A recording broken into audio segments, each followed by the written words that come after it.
Completely contradicting a previous video now that I've rewatched it, the first Inside Out is one of my Pixar favorites, sitting very comfortably in the top 10. It is one of the most creative and fun mainstream animated films of the 2010s. At the time, its biggest praise was its originality in comparison to Pixar's at the time sequel fixation, which made the uneasiness about the announcement and anticipation of an Inside Out 2 warranted. Even though I was still looking forward to it, I can't deny that I was a little apprehensive, especially after hearing some of the ideas that were cut in production and the interview with Pete Docter. After watching it, however, I would honestly say it stands toe-to-toe with the original movie. Set a few years after the events of the first Inside Out, where apparently Lynn Lapid's Sans existed in 2017, Riley is now a teenager dealing with the typical teenage experiences of puberty, human relationships, and more importantly, the unfamiliar and chaotic new emotions that arise in her life. In this case,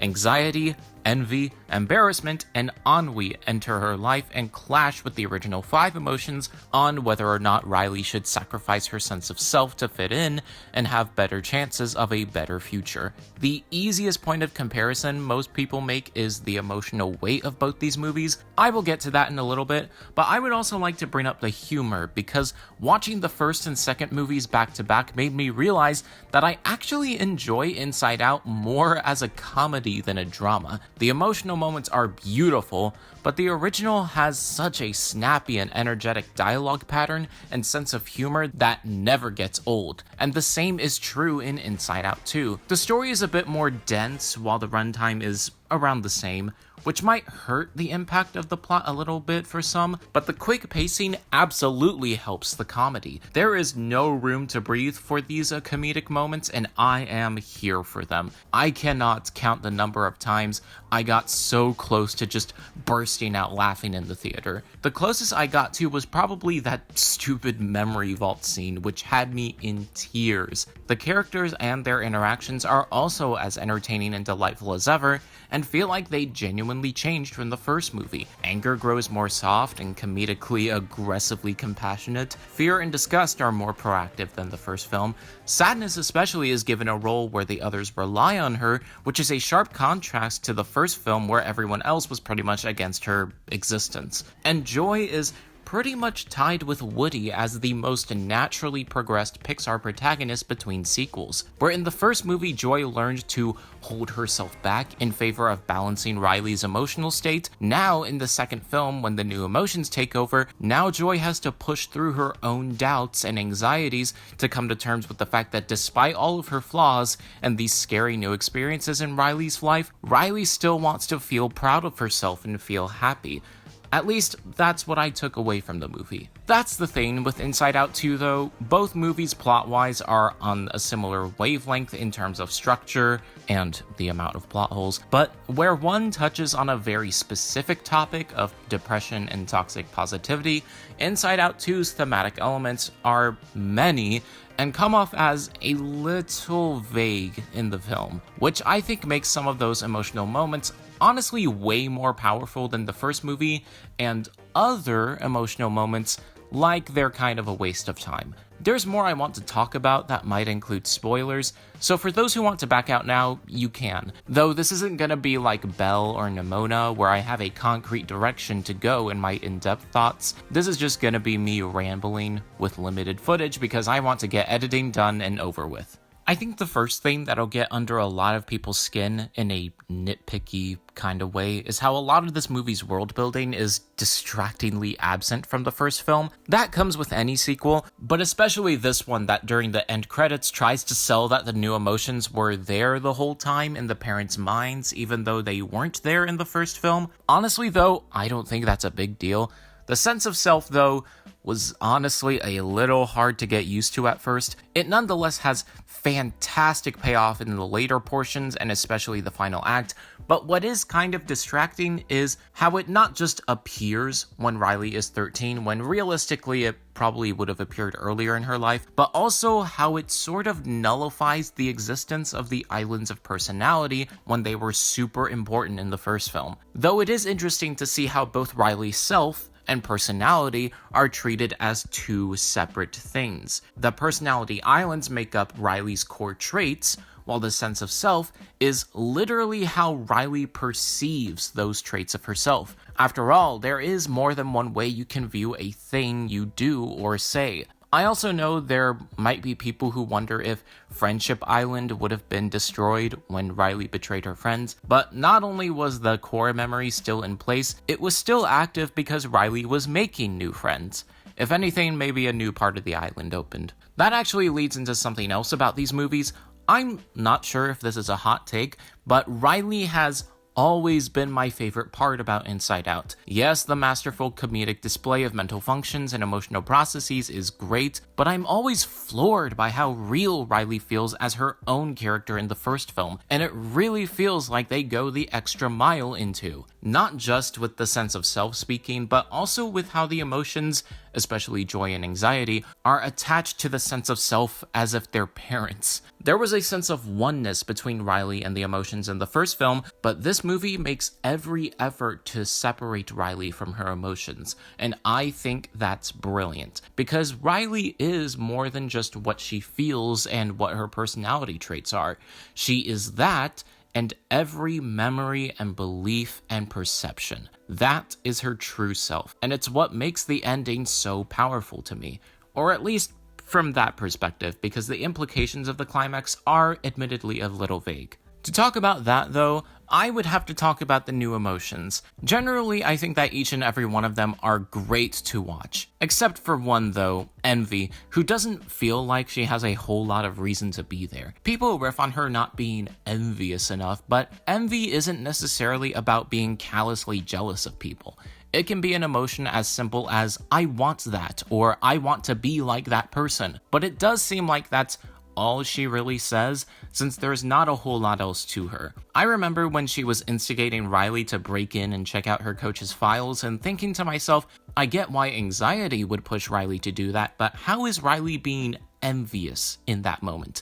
It just feels like envy is there. I also know that people have said similar things about embarrassment and ennui, but I don't think that's entirely the case for them. One thing that the original Inside Out did was ground the emotions in a purpose. Anger keeping things fair, fear protects Riley from the things she can see, and the same is true here. Anxiety gets a lot of focus as someone who tries to protect Riley from unfavorable futures. Embarrassment is able to hold Riley back if things get out of hand, which has great payoff for his eventual turnaround. And ennui helps Riley keep her cool when there are too many thoughts and emotions flooding her brain at once. Though it is fair to point out that it feels like ennui doesn't have an actual reason to go along with anxiety's plan to reshape Riley's future. As much fun as she is to watch, it also feels like there's not a lot there to grab onto substance-wise. Finally, let's talk about anxiety. Anxiety is easily the biggest focus in this movie and also has been a massive point of discussion in talking about this movie. The common talking point whenever mental health portrayals in media come up is how not everyone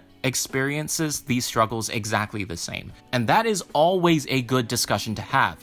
From Steven's PTSD to Bocchi and Bocchi's different portrayals of social anxiety, even Riley's toxic positivity from the first Inside Out. Not everyone goes through those struggles exactly the same as those characters. However, I think it's fair to point out that there is only so much about a particular subject matter a piece of media can get into, so it should serve as either an introduction or a brief character study of the subject through the lens of a compelling and entertaining story. And I think Anxiety's story in Inside Out 2 is pretty great at that. Anxiety is characterized as someone who cares very deeply for Riley and her future, and her way of protecting Riley is by considering every possible scenario where things can go wrong and taking literally every action impulsively to avoid that. It's not to say that this is how anxiety works for everyone, but it is how Riley's anxiety works. And it does represent broadly what it is, especially with the anxiety attack scene, which as someone who has experienced a lot of anxiety attacks, I found quite harrowing and deeply unsettling,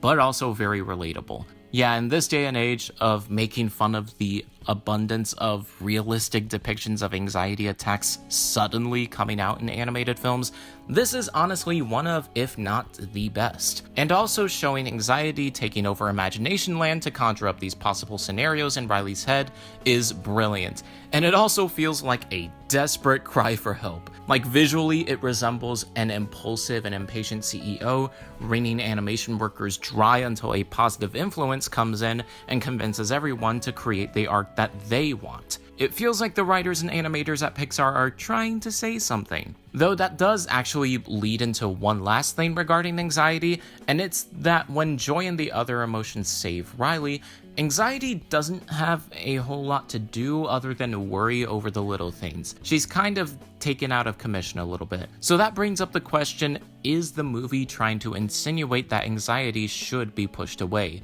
Very unlikely and also unhealthy, but I can understand if people feel that way, especially since, as I said, parts of the ending are a little vague and plenty of viewers have called anxiety a villain when discussing this. I do appreciate that anxiety apologized and that she's accepted into the group, though I do wish they leaned a little harder into what she did after camp, since in reality, anxiety is a healthy emotion in small doses. It's how we get things done and push forward.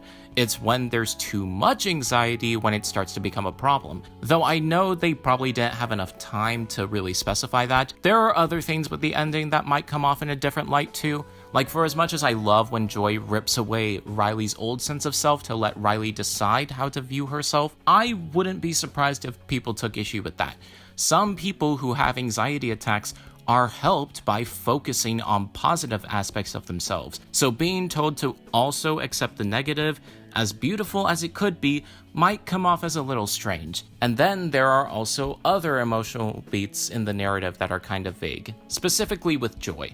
Like, Joy's delusional rant is funny, but also feels like a "now I'm sad, pep talk, we're fine again" moment. And when Joy said, "what am I missing?" in the third act transition, I was thinking, what is going on in this moment? But at the end of the day, that doesn't exactly matter that much. All that matters is that it's an excellent introduction to this topic, as well as highly relatable, super entertaining, and filled to the brim with love and passion from the artists. In conclusion, while not as tightly written and good as the first film, Inside Out 2 stands very comfortably alongside it, even surpassing it at times with its comedy and at least one or two of its emotional beats. It's probably my second favorite Pixar sequel, with Toy Story 2 still not having any sort of competition for being the best of the sequels. Yeah, TS3 is good, but I don't love it as much as the rest of y'all do. All in all, an excellent 8 out of 10 movie. Can't wait to see Elio next year, and then after that, it is nothing but corporate slop. Even though the reaction to the Pete Docter interview may have been a little overblown since he apparently already went back on it and was probably egged on by Disney in the first place, I am highly skeptical and worried for Pixar's future. And that goes for every other major studio with their layoffs and company problems. But while the industry is up in flames right now, that gives us an opportunity to look at the lesser-known animated films coming out this year. So let's quickly run through a few. Studio Ponok's The Imaginary will come out later this week on Netflix. Mars Express just became available on digital a while ago. Memoir of a Snail was recently announced by the creators of Mary and Max. K-pop Demon Hunters finally got a teaser. I am super excited for this film, you have no idea. I'm still keeping an eye on The Glass Worker, but the three I am most looking forward to are Trapezium, A Few Moments of Cheers, and The Colors Within. So definitely be on a lookout for those if they end up anywhere near you. So I hope you enjoyed my recommendations and my late review for Inside Out 2. Next month, Sound Euphonium, and why it's an absolute masterpiece, and also why its fanbase is absolutely unbearable. And then the month after that, hopefully, will finally be my long-awaited hour-and-a-half analysis of Liz and the Bluebird. And I will get that Molly McGee video done, I promise. Make sure to like, comment, subscribe, and hit the bell. Thank you for watching, and catch you next time.